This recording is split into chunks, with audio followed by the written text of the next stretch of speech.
Queridos amigos, aqui me têm de novo para uma história natalícia, desta vez sobre o bolo rei.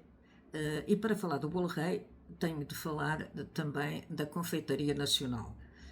Ainda é tirado e lido da história dos paladares, da sedução do primeiro volume, que é o que trata das histórias mais tradicionais, não só de Portugal como do mundo. E então, vamos ao bolo rei.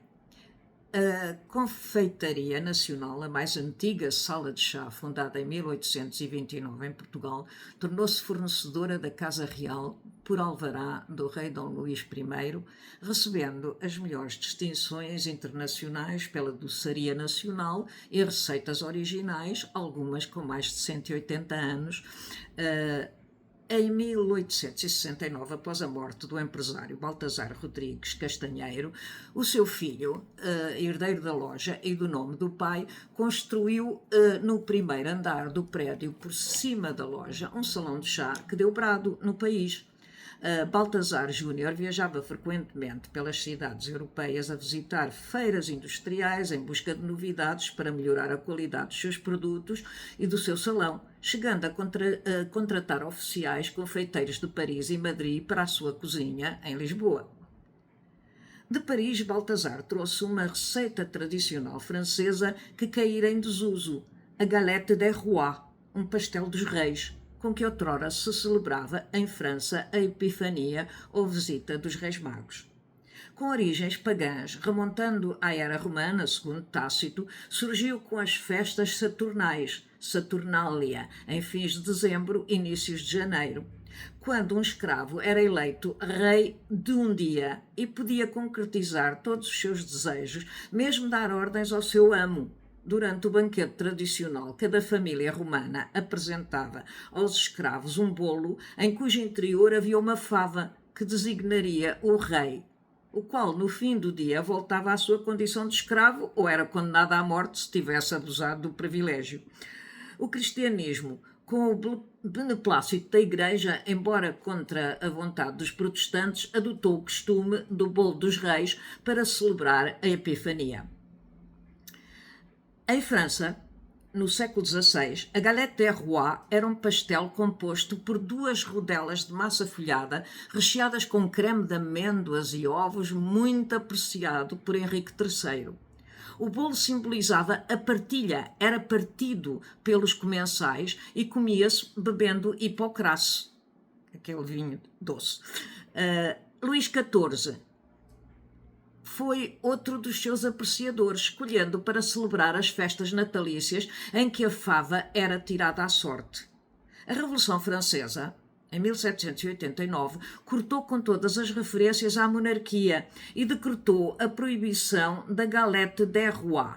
Mas o bolo era tão apreciado que os pasteleiros continuaram a fazê-lo, embora mudando-lhe o nome para um revolucionário gâteau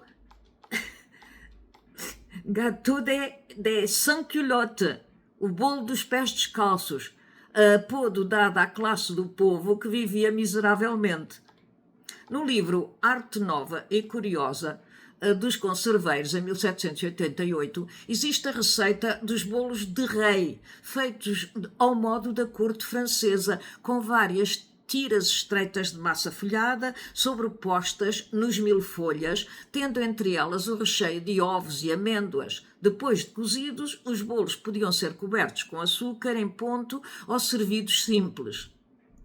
Baltasar Rodrigues Castanheiro, Júnior, trouxe a versão da receita da região do Loire, diferente da do norte da França, uma espécie de grande pão doce com frutos secos em forma de croa, que ele recriou com a ajuda do seu pasteleiro Gregório, com tanto êxito que depressa o bolo se tornou imprescindível nas festas das elites da capital e logo uma presença nas mesas das famílias de todas as classes sociais do país.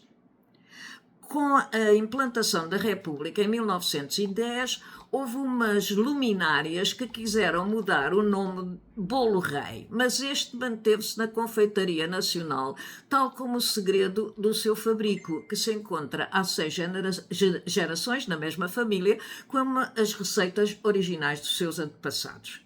O Loboma registou uma das suas preparações mais tradicionais e eu resolvi fazê-la uma vez no início da minha vida de casada e de cozinheira, sem reparar muito bem que as quantidades que vinham na receita era para mais do que um bolo, de maneira que fiz um único bolo que, quando levedou e cresceu, se tornou tão grande quase como uma roda de caminhão, abarcando todo o tabuleiro do forno, de maneira que andámos 15 dias a comer bolo rei. Tenham um bom dia de Reis.